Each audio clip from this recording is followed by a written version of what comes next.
Bismillahirrahmanirrahim. Teman-teman sekalian yang dirahmati Allah.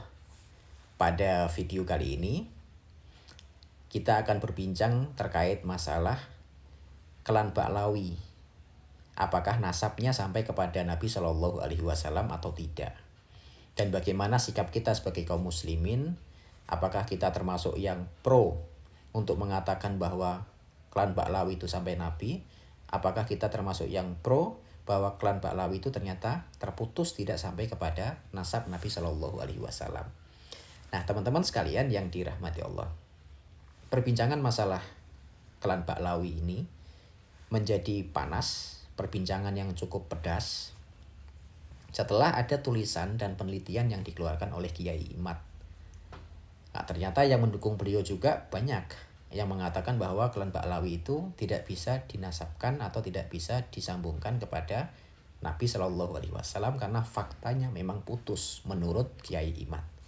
Nah, teman-teman sekalian yang dirahmati Allah, dalam pembahasan ini ada beberapa poin yang akan saya sampaikan. Yang pertama, bahwa secara pribadi saya bukan orang yang punya kapasitas keilmuan tentang ilmu nasab. Sama sekali nggak punya. Sehingga pro kontra yang muncul dari perbincangan klan Ba'lawi, apakah sampai kepada Nabi atau tidak, baik yang mendukung Kiai Imad maupun yang mendukung para habaib di Indonesia, saya tidak punya kapasitas untuk menilai apakah yang benar itu Kiai Imad atau yang benar itu para habaib.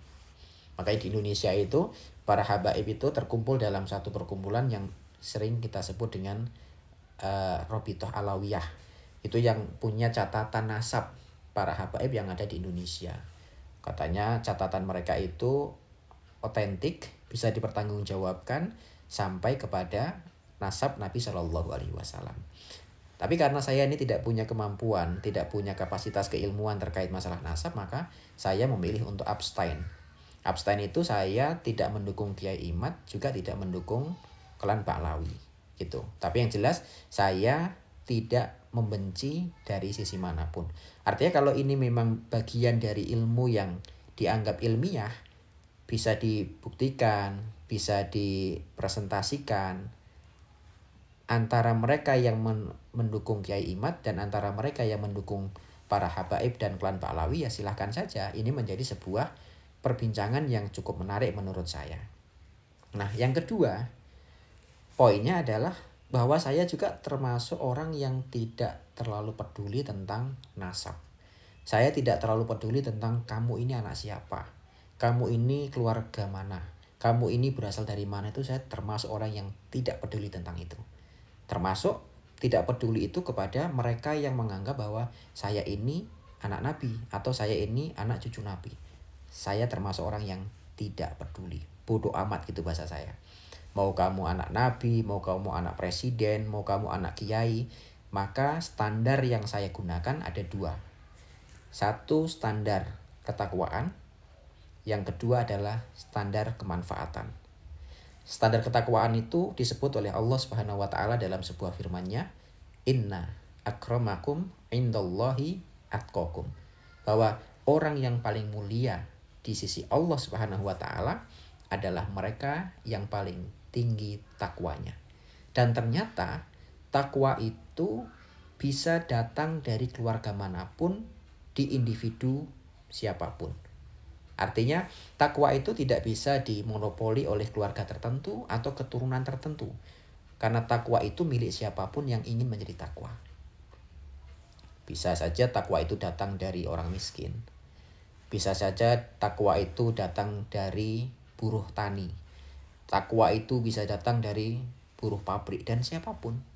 Asalkan dia melakukan perbuatan yang merepresentasikan takwa, taat kepada Allah Subhanahu wa taala dan Rasul-Nya, maka dia bisa berpotensi menjadi orang yang takwa.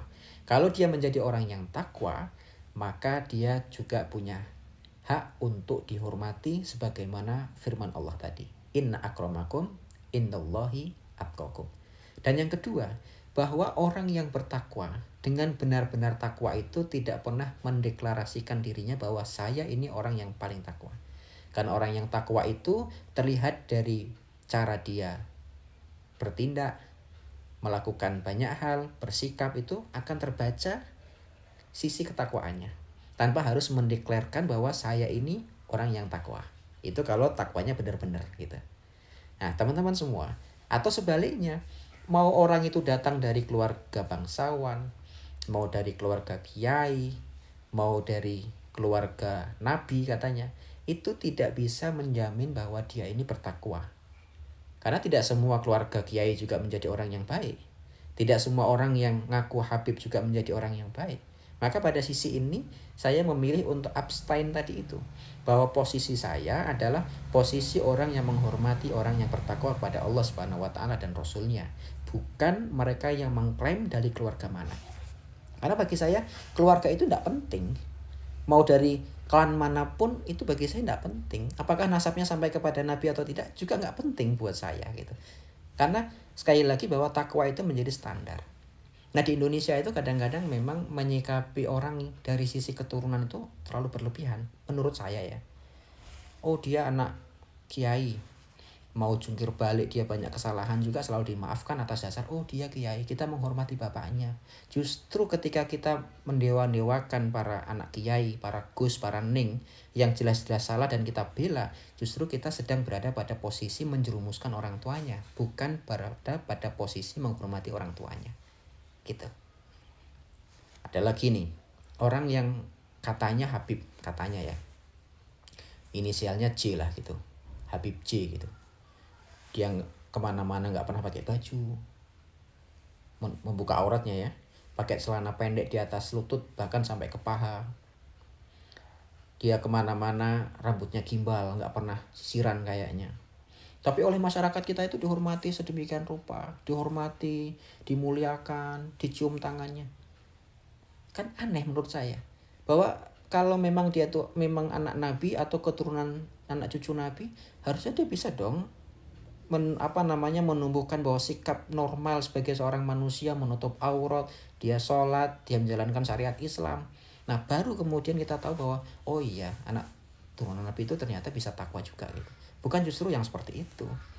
Makanya saya sekali lagi saya abstain, saya tidak membenci sosok dia itu dari keturunan manapun, termasuk yang disebut-sebut di Indonesia itu kan ada yang terlalu benci kepada keluarga dari keturunan Yaman gitu. Padahal Yaman itu ya sama sebagaimana Indonesia gitu. Artinya saya tidak berada pada posisi yang memuliakan orang Yaman, juga saya tidak membenci orang Yaman atau dari keturunan manapun lah gitu. Termasuk yang mengklaim dirinya keluarga Nabi, saya nggak peduli. Yang penting kamu takwa, saya hormati. Kamu tidak takwa ya saya tidak menghormati gitu. Nah, yang kedua adalah nilai manfaat, nilai kemanfaatan gitu. Jadi kita ini datang dari keluarga manapun, asalkan kita punya nilai kemanfaatan kepada umat, kepada manusia secara keseluruhan, maka layak untuk dihormati. Nah, ini sebagaimana sabda Nabi Shallallahu Alaihi Wasallam, khairun nasi anfa'uhum linnas, bahwa sebaik-baik manusia adalah mereka yang punya kemanfaatan kepada manusia lainnya. Artinya saya mengajak para teman-teman itu untuk lebih realistis dan lebih rasional dalam menghormati dan memuliakan orang lain. Jangan kita melihat ada orang macam orang gila, kemudian kita muliakan setinggi-tingginya. Seakan-akan dia ini maksum, seakan-akan dia ini membawa ketakwaan dan mengajak takwa kepada orang lain. Wallahu a'lam bishawab. Semoga kita termasuk orang yang mendapatkan bimbingan dan rahmat dari Allah Subhanahu wa taala. Wallahul muwaffiq. Assalamualaikum warahmatullahi wabarakatuh.